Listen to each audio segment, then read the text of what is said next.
Hi, everybody. Hi, everybody. We're back. I'm Amelia. I'm Tom. Yeah, and we missed these weekly recordings, all of Epiphany, because actually on isn't January 6th Epiphany, Tom? I think so, yes. That's the actual day. Well, Tom went in for shoulder surgery. It's supposed to be a 2-hour thing, in and out. But he had what you might say was a heart-stopping experience towards the end while they were closing up his shoulders. So that led to a trip to ICU and almost a week in the hospital and a whole lot of recovery. So anyway, that's why we haven't done all of Epiphany, but Tom's healing up well. It's a long process, but you can see he looks a little different than last time. I've grown.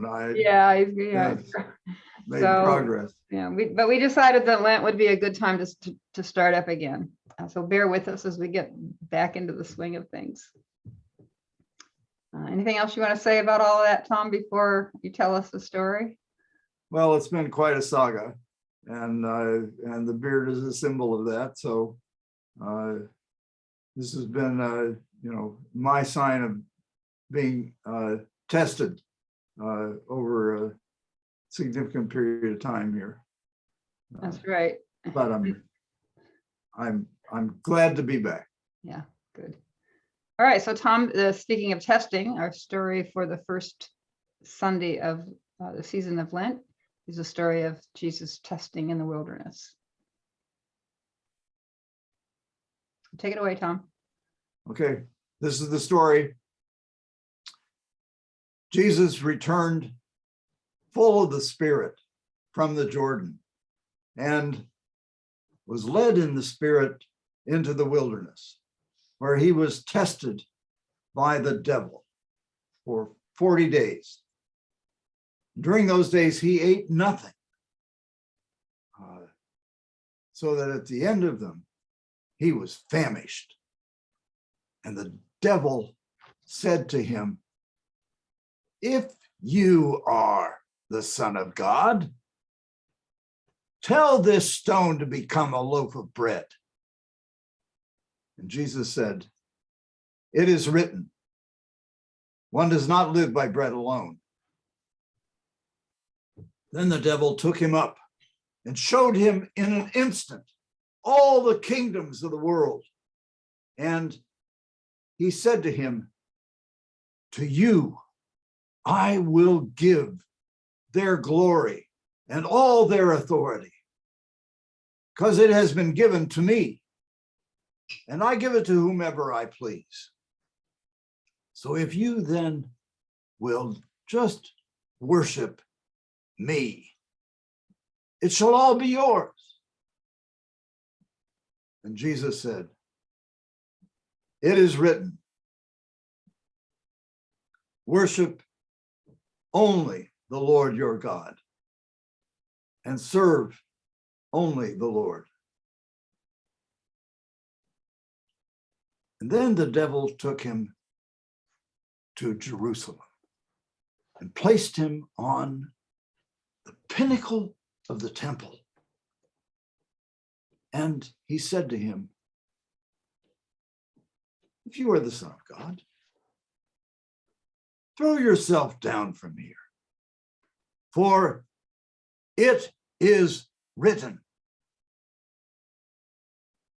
he will command his angels concerning you to protect you, and on their hands they will bear you up, lest you dash your foot against a stone." Jesus said, "Do not put the Lord your God to the test." And when the devil had finished every test, he departed from him until an opportune time. All right, thank you, Tom. So that's the story of Jesus testing / temptation in the Bible. I'm going to ask you about that in a little bit, but that story's in Mark in a very short, 1 or 2 sentences. And it's also but no in, temptation. Well, tested, but yeah.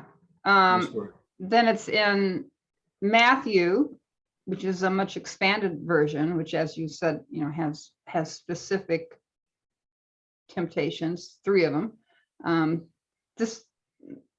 So Luke has a similar to Matthew, though a little bit different. The order is a little different. Is there a story of Jesus' temptation in John, in Gospel of John? No, Okay, I didn't think so. no. All right. Well, in Luke, what's the context of this particular story? Well, it comes after Jesus' baptism. So the introduction. Jesus, full of the Spirit, returned from the Jordan. Well, the Jordan was where he was baptized. And so he was at the baptism named by God as God's son. You are my son. And what follows then between the baptism and the temptation is Jesus' genealogy. So it's a list of all of his ancestors. So it identifies Jesus not only as the Son of God, but also as the son of Adam, as the original Son of God.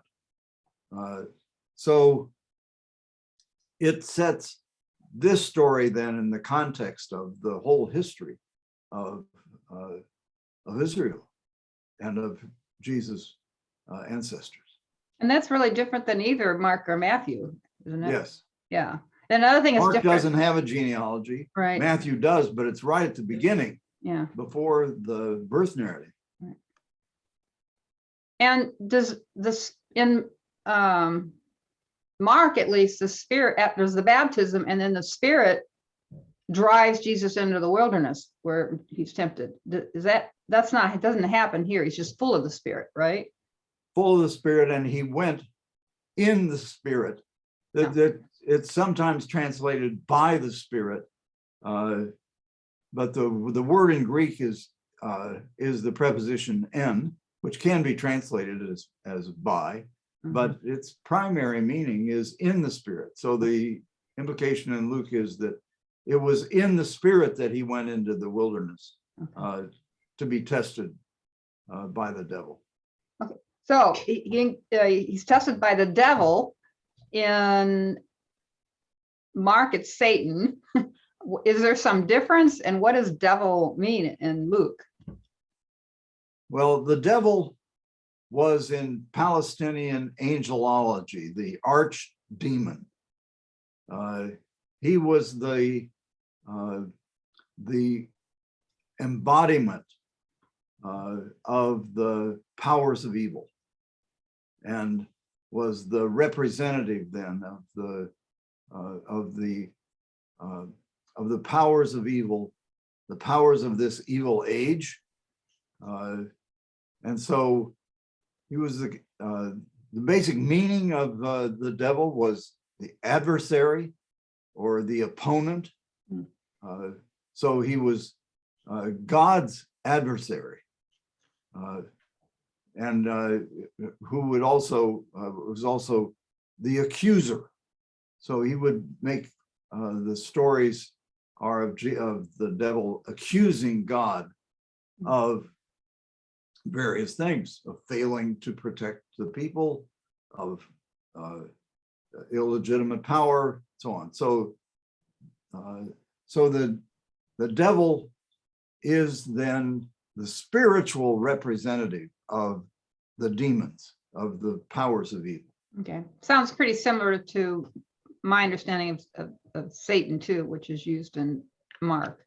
Yeah, Satan is just a particular name. A name for the devil. Okay.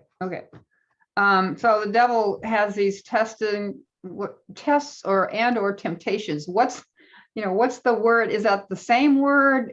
Should we pick one or the other? Or I think.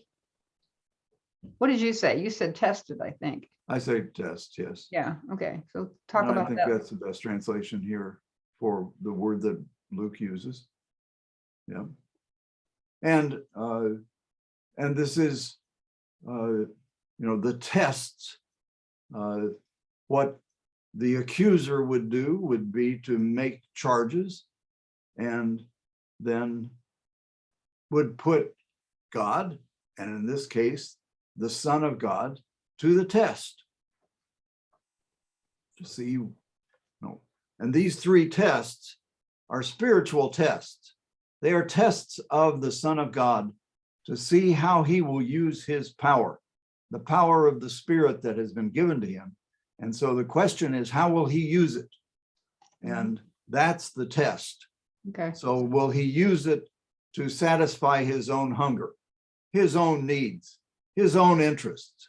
Will he use it to gain universal power over the principality, over the kingdoms of the world?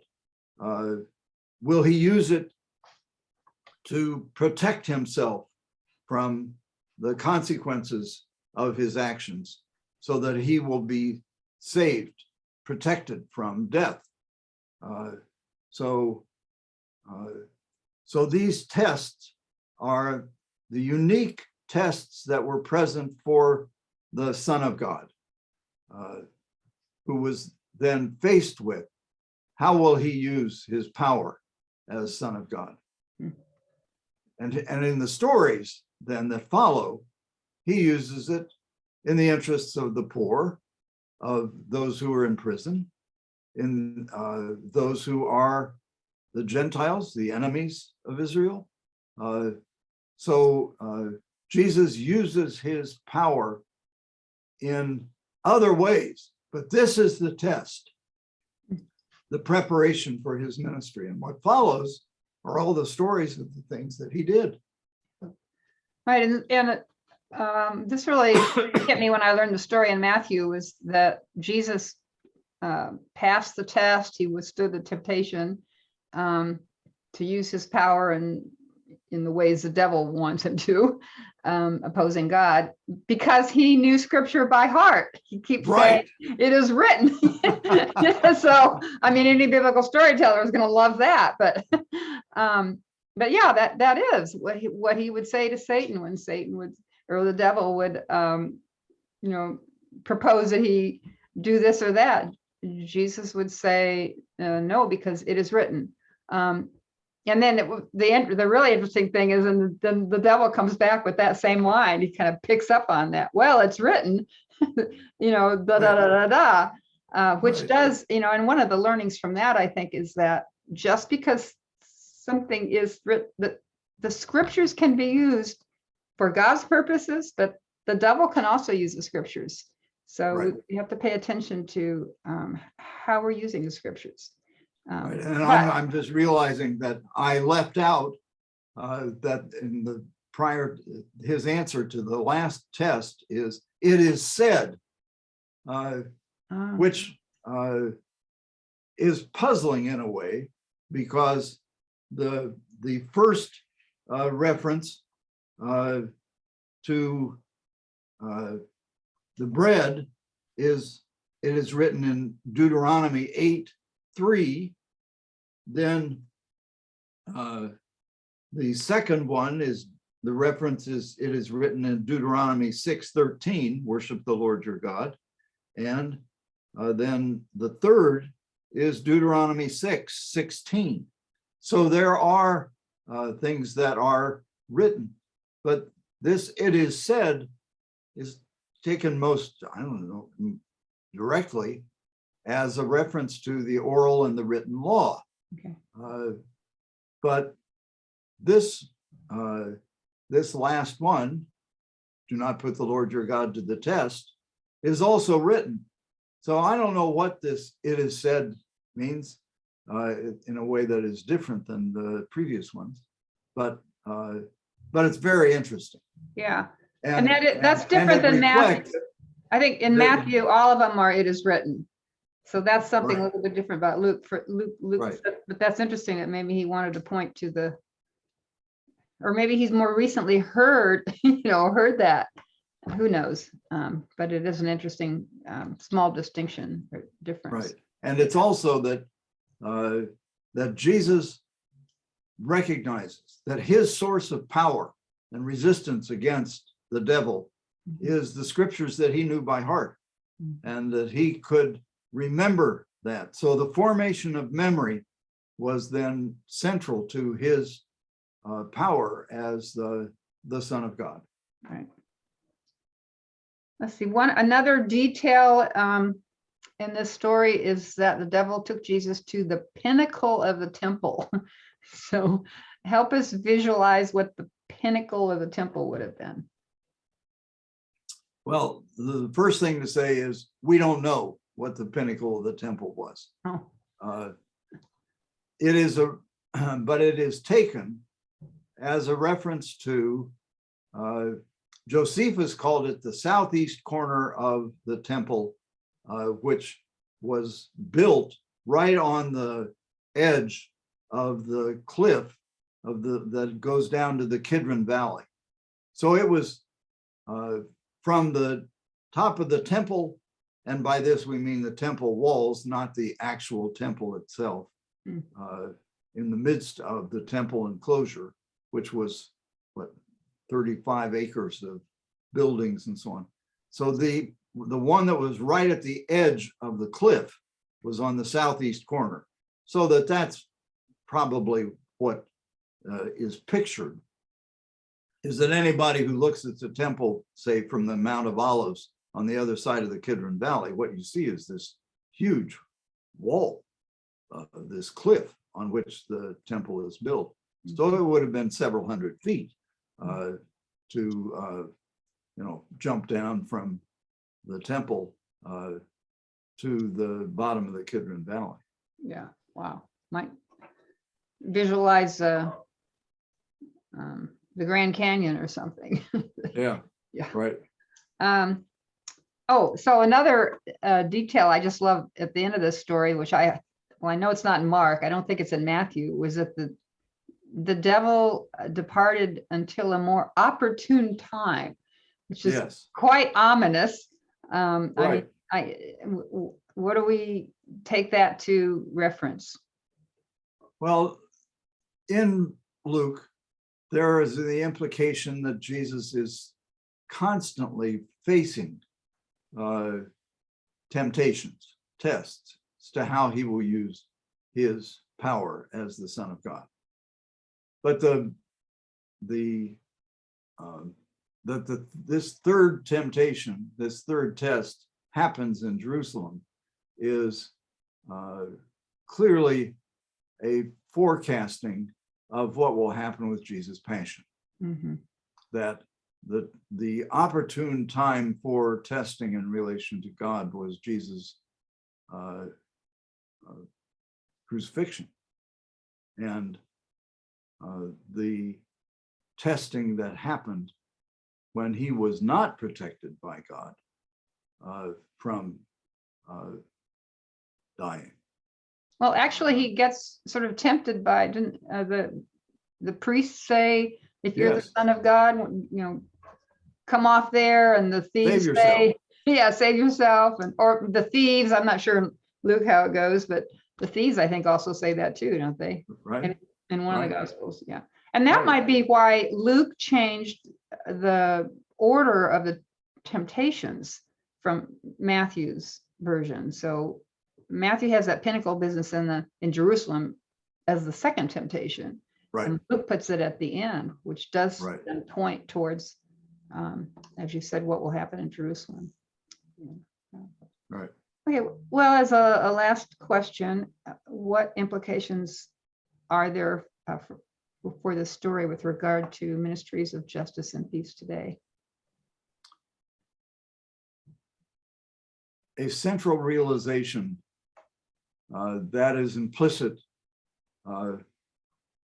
in and made most clear in Walter Wink's books on the principalities and powers is that the powers of evil, the powers of the principalities and powers of this age are at the core of justice ministries. So to recognize that we are struggling not only against earthly authority, but against principalities and powers of this age, and that those principalities and powers are confronted and changed by spiritual interventions. And so the central recognition that is implicit in this story is that ministries of justice and peace now are ministries of the Spirit, of confronting the spirit of this age with the spirit of the kingdom of God, with the spirit of Jesus, and that spirit is the primary source of resistance and transformation of injustice and in this age, in our time. So I would emphasize that this story is then a sign and calls attention to the dynamics of the Spirit, and that Jesus recognized that, and that his authority as Son of God came from a gift of the Spirit, and that's true of justice ministries now. Okay, thank you, Tom. Good to be back. Everyone have a good Ash Wednesday, and well, I guess that would have been past. Well, no, it's not past. I think we're going to send this out today. Focus on the spiritual offerings that this season of Lent brings to us. Bye, everyone. Bye.